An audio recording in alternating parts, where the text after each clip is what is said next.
School জীবনে এই রেসিপিটা কার না মনে নেই বলো তো বন্ধুরা। যদিও মনে না থাকে তাহলে আজকে এই ভিডিওটা দেখে এই রেসিপিটা ঝটপট করে বানিয়ে ফেলো।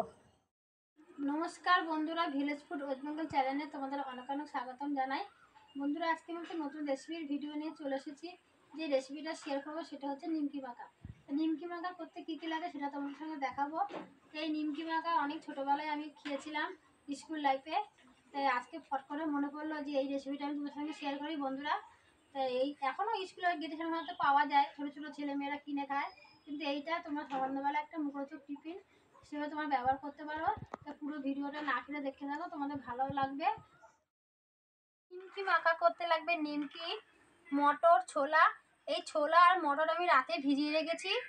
গাজর কুচি, পেঁয়াজ কুচি, ধনেপাতা কুচি, লঙ্কা কুচি। এই একটা আলু নিয়ে নিয়েছি, আলুটাকে আমি গোল গোল করে কেটে নিয়েছি, এটাকে আমি সেদ্ধ করে নেব। শসা কুচি, সামান্য পরিমাণে তেঁতুল নিয়ে নিয়েছি, সামান্য পরিমাণে জিরে, দুটো শুকনো লঙ্কা, অল্প করা ধনে, এগুলো আমি কড়াতে ভেজে নেব।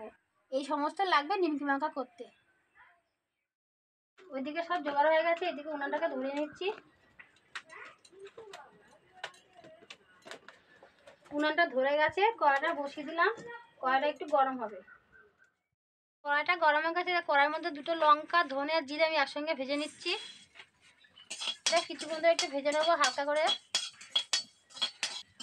লঙ্কা, জিরে, ধনে ভাজা হয়ে গেছে, এই যে এবার নামিয়ে নিচ্ছি। আবার কড়াটা বসিয়ে দিলাম। কড়ার মধ্যে 1 গামলা জল দিয়ে দেবো। এবার এই জলের মধ্যে আগে থাকতে আলুগুলো কেটে ধুয়ে রেখেছি সেটা দিয়ে দেবো। মটরগুলো দিয়ে দেবো।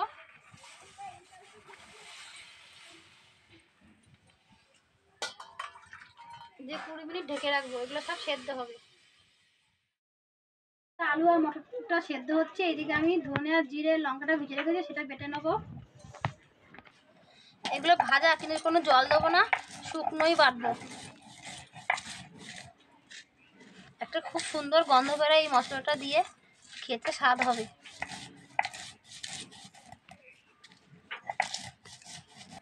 এই যে বন্ধুরা দেখতে পাচ্ছ মশলাগুলো আমার বাটা হয়ে গেছে, তুলে নেবো।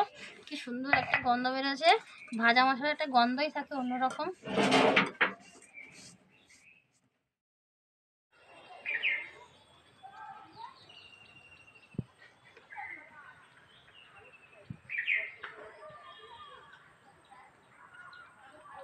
20 মিনিট পর ঢাকনা সরিয়ে দিচ্ছি। যে কি সুন্দর আলু আর মটরটা সেদ্ধ হয়ে গেছে, এবার নামিয়ে নেবো এটাকে।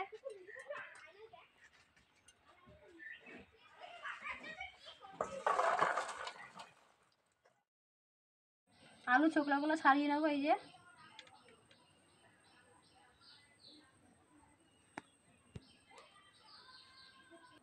আলু চোকলাগুলো সব ছাড়িয়ে নিয়েছি।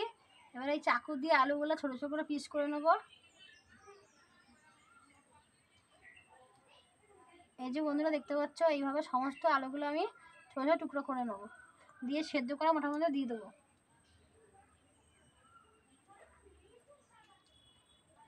যে আলুগুলো ছোটো ছোটো টুকরো করে নিয়েছি,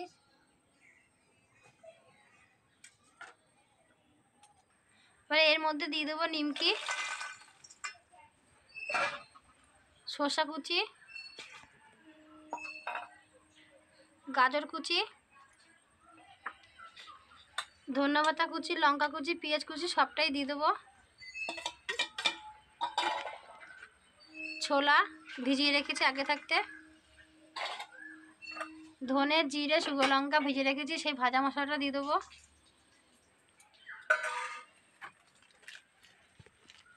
সামান্য পরিমাণে বিট লবণ, সামান্য পরিমাণে লঙ্কার গুঁড়ি, সামান্য পরিমাণে কিচেন সস দিয়ে দেবো। আগে থেকে তেঁতুলটাকে আমি ভালো করে জল দিয়ে গুলিয়ে নিয়েছি, এটাকে সামান্য পরিমাণে দিয়ে দেবো। দিয়ে ভালো করে কিছুক্ষণ ধরে মেখে নেব। কি সুন্দর একটা গন্ধ বেরোচ্ছে বন্ধুরা, মনে কি খেতে ইচ্ছে করছে এখনই। এই যে বন্ধুরা অবশেষে আমার নিমকি মাখা হয়ে গেছে। আমার মাকে আমার ওই মেয়েদের দেবো, খেয়ে বলবে কেমন হয়েছে।